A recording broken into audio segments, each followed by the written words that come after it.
92(2) தமிழில் கேட்க விரும்புகிறேன் என்றால் இந்த நிலக்கரி சுரங்கம் தொடர்பான அந்த ரிப்போர்ட்டை 92(2) சார் தமிழில் கதைக்க விரும்புகிறேன். நிலக்கரி சுரங்கம் தொடர்பான அந்த ரிப்போர்ட்டை தமிழில் தர முடியுமா எங்களுக்கு? ஏனென்றால் இது சிங்களத்திலையும் ஆங்கிலத்திலையும் நீங்கள் தந்தீங்கன்னா நாங்கள் தமிழில் எங்கே போய் தேடுறது? ஸோ நிலக்கரி தொடர்பாக எங்களுடைய அமைச்சருடைய ஊழல் தொடர்பான ரிப்போர்ட்டை தமிழில் தர சொல்லி கேட்குறோம், அவ்வளோதான். அது சிங்களத்தில் தனியாக தராமல் தமிழில் தாங்க கொண்டு தான் உங்கள்கிட்ட கேட்குறேன். Honorable Sridharan, you have 7 minutes.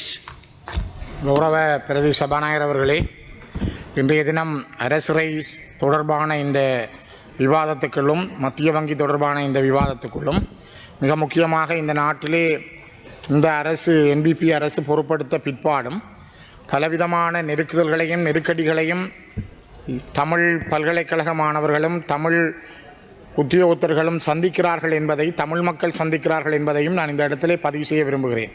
மிக முக்கியமாக கடந்த 2026 பங்குனி மாதம் 16ஆம் தேதி யாழ்ப்பாண பல்கலைக்கழகத்தினுடைய 3 மாணவர்கள் யாழ்ப்பாண மாவட்ட குற்றத்தடுப்பு காரியாலயத்திலே போலீசாரால் விசாரணைக்கு உட்படுத்தப்பட்டார்கள். யாழ்ப்பாண பல்கலைக்கழகத்தினுடைய கலைப்பிரிவு மாணவர் சங்கத்தினுடைய தலைவர் தர்மலிங்கம் ஜதுர்ஷன், யாழ்ப்பாண பல்கலைக்கழக மாணவர் சங்கத்தினுடைய தலைவர் தயாபரன் லஜிதரன், அபிஷேக், இந்த 3 மாணவர்களும் அவர்களோடு சேர்ந்து இன்னும் சில மாணவர்களும் யாழ்ப்பாண மாவட்ட குற்றத்தடுப்பு காரியாலயத்தில் வைத்து கடுமையான விசாரணைகளுக்கு உட்படுத்தப்பட்டார்கள். பல்கலைக்கழகத்திலே படிக்கின்ற மாணவர்கள் தங்களுடைய சுதந்திரமான செயல்பாடுகளை மேற்கொள்வதற்கு, தங்களுடைய உரிமை தொடர்பிலே அவர்கள் கருத்துக்களை முன்வைப்பதற்கு, தங்கள் இனம் சார்ந்த கொள்கைகளை வெளிப்படுத்துவதற்கு இந்த அரசிலும் அவர்களுக்கு தடை இருக்கிறது என்பதைத்தான் உங்களுடைய அரசும் அச்சுறுத்தல் ஊடாக வெளிப்படுத்துகிறது என்பதை இந்த செயல்பாடுகள் முன்வைத்திருக்கிறது. இதனை நாங்கள் வன்மையாக கண்டிக்கிறோம். அதே நேரம் இனிவரும் காலங்களிலாவது பல்கலைக்கழக மாணவர்கள், குறிப்பாக தமிழ் பல்கலைக்கழக மாணவர்கள் சுதந்திரமாகவும் தங்களுடைய கல்வியை மேற்கொள்ளக்கூடிய வகையிலும் அரசினுடைய புலனாய்வாளர்கள், அரச இராணுவ போலீசினுடைய அடக்குமுறைகள் இருக்கக்கூடாது என்பதை நான் மீண்டும் உங்களிடம் வினயமாக கேட்டுக்கொள்கிறேன். அவர்களுக்கு விடுக்கப்பட்ட அழைப்பாணை தொடர்பான அந்த பதிவையும் கடிதத்தையும் நான் சபாபீடத்துக்கு சமர்ப்பிக்கின்றேன். எங்களுடைய இலங்கை தமிழரசு கட்சியின் கிளிநொச்சி மாவட்ட கிளையினுடைய நிர்வாக உத்தியோகத்தராக இருக்கின்ற, நிர்வாகத்திலே உறுப்பினராக இருக்கின்ற திருமதி தயாபரன் சித்ரா அவர்கள் இன்றைய தினம் கொழும்பிலே இருக்கின்ற பழைய கட்டிடம் பயங்கரவாத தடுப்பு பிரிவுக்கு விசாரணைக்கு அழைக்கப்பட்டிருக்கிறார் காலை 10 மணிக்கு. இதேபோல கடந்த 3 தடவைகளுக்கு மேல் திருமதி தயானந்தன் சித்ரா அவர்கள் அழைக்கப்பட்டு விசாரணைக்கு உட்படுத்தப்பட்டிருக்கிறார். கிளிநொச்சியிலும் அவர் பல தடவைகள் போலீசாரால் அடிக்கடி விசாரணைக்கு உட்படுத்தப்படுகிறார். வளர்ந்த பிள்ளைகளை உடைய ஒரு தாயார் அவருடைய பணிகள் நிமித்தமாக தமிழர்களுடைய தேசிய பயணம் தொடர்பிலே அவருடைய செயல்பாடுகளை முன்னெடுக்கிற பொழுது அச்சுறுத்தும் வகையில் அடிக்கடி பயங்கரவாத குற்றத்தடுப்பு பிரிவினரும் பயங்கரவாதத்துக்கு பொறுப்பாக இருக்கின்ற அரசினுடைய போலீஸ் இராணுவ பிரிவினரும் விசாரணைகளுக்கு உட்படுத்துவது, அவங்க தங்களுடைய இயல்பான உரிமைகளை வெளிப்படுத்த முடியாமல் தடுக்கப்பட்டிருக்கிறார்கள் என்பதையே இது வெளிப்படுத்துகிறது. ஏற்கனவே 3 தடவைகள் கொழும்புக்கு அவர் விசாரணைக்கு அழைக்கப்பட்டார். இதனை விட கிளிநொச்சியிலே பல தடவைகள் விசாரிக்கப்பட்டார். இப்பொழுது இன்று காலை 10 மணிக்கு மீண்டும் கொழும்பிலே அவர் விசாரணைக்கு அழைக்கப்பட்டிருக்கிறார்.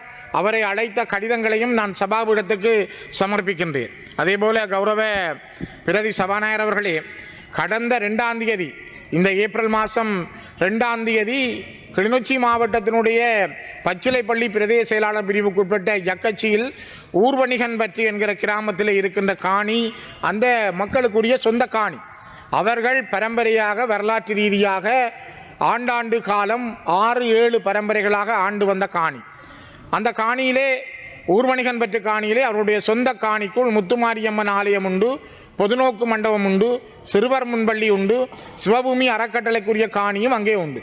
இவ்வளவும் இருந்தும் கூட அந்த மக்கள் 90ஆம் ஆண்டு யுத்தத்தை காரணம் காட்டி அந்த இடத்திலிருந்து திருப்பி அனுப்பப்பட்டு மீண்டும் அந்த மக்கள் தங்களுடைய சொந்த இடத்திலே போய் குடியேறி இருந்தார்கள். பின்னர் 2006ஆம் ஆண்டு மீண்டும் யுத்தம் வெடித்த பொழுது அவர்கள் அந்த இடத்திலிருந்து இடம்பெயர வேண்டிய நிலைமை வந்தது.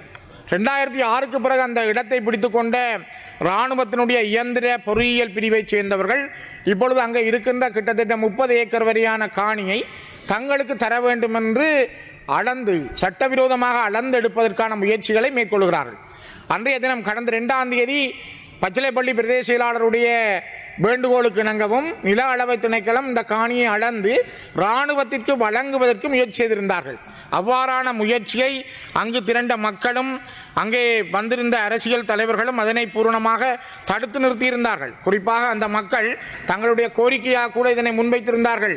இந்த 4வது பட்டாலியன் என்கின்ற மின்சாரம் மற்றும் இயந்திர பொறியியல் படையணி வசம் உள்ள இராணுவ முகாம் எங்களுடைய பரம்பரை காணி, இதனை தயவு செய்து அளக்காதீர்கள், எங்களிடம் தாருங்கள், எங்களுடைய சொந்த காணியை எங்களிடம் தாருங்கள் என்று மக்கள் கேட்டிருந்தார்கள். ஆனால் நில அளவை வந்த உத்தியோகத்தர்களும் திருப்பி அனுப்பப்பட்டார்கள்.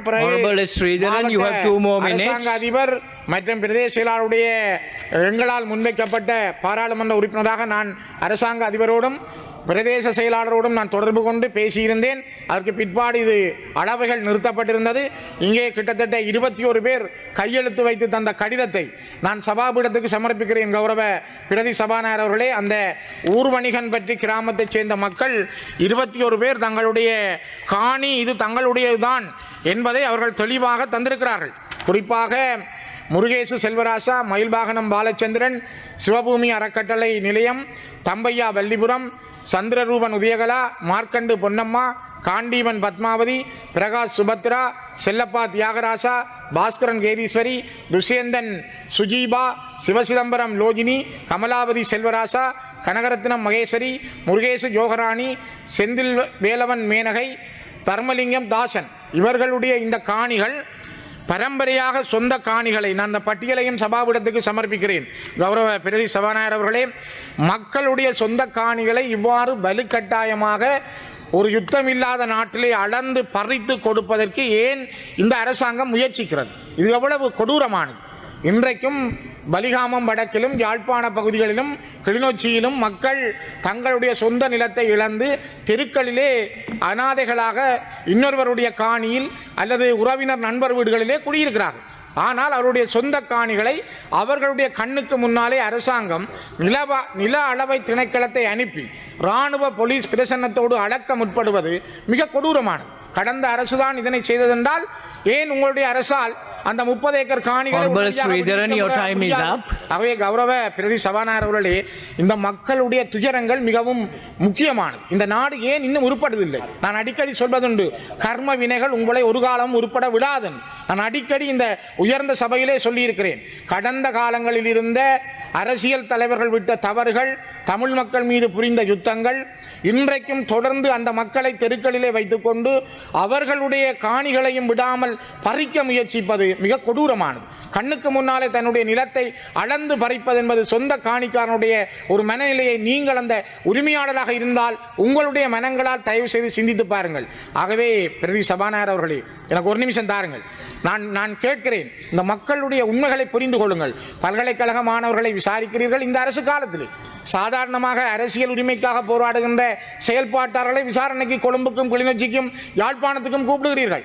மக்களுடைய காணிகளை பறிக்கிறீர்கள், வலுக்கட்டாயமாக அளந்து எடுக்கிறீர்கள். இதுக்கு ஒரு என்ன நியாயம்? இது இந்த மக்களுக்கான நியாயம் எப்பொழுது கிடைக்க போகிறது? எந்த அரசாங்கத்தில் கிடைக்க போகிறது? நாங்கள் எல்லாரும் சம உரிமை என்று நீங்கள் பேசுகிறீர்கள், உங்களுடைய அரசு பேசுகிறது, தேர்தல் விஞ்ஞாபனத்தில் சொன்னதை செய்வதாக சொல்கிறார்கள். ஆனால் மக்களுடைய உரிமைகளை மதிக்க தெரியாத ஒரு அரசு, மக்களுக்கான அவர்களுடைய எண்ணங்களை சரியான முறையில் புரிந்து கொண்டு ஒரு நல்லிணக்கத்தை உருவாக்க முடியவில்லை என்றால் நீங்கள் தொடர்ந்தும் கொரோனா காலம் ஒன்று நடந்ததல்ல, இப்பொழுது உலகத்தில் நடக்கிற யுத்தத்தால் இருக்கிற வறுமையும் பொருளாதார வீழ்ச்சியும் அல்ல, இதைவிட மோசமான வீழ்ச்சி வரும். நீங்கள் நல்லெண்ணங்களை சரியாக பிரதிபலிக்க தவறினால் நீங்கள் போக வேண்டிய தூரம் இன்னும் அதிகமானது. இந்த அரசு கூட இந்த தமிழ் மக்களுக்கான பிரச்சனையை, ஆகவேதான் கௌரவ பிரதி சபாநாயகர்களை நான் சொல்லுகிறேன், நீங்கள் சமாதானம் பற்றி பேசுதல், நல்லிணக்கம் பற்றி பேசுதலுக்காக நீங்கள் கடக்க வேண்டிய பாதை இன்னும் கடினமானதும் தூரமானதும். முதலில் அதனை சிந்தியுங்கள், அதற்கான பாதையை திறவுங்கள், இந்த மக்களுடைய எண்ணங்களை புரிந்து கொள்ளுங்கள். அதன் மூலம்தான் ஒரு நியாயமான நாட்டை, ஒரு கௌரவமான நாட்டை, இனங்களை இணைத்து கொள்ளக்கூடிய ஒரு நாட்டை உங்களால் உருவாக்க முடியும் என்பதை நான் மீண்டும் பதிவு செய்கின்றேன். Honorable Dinindu Saman, you have 10 minutes.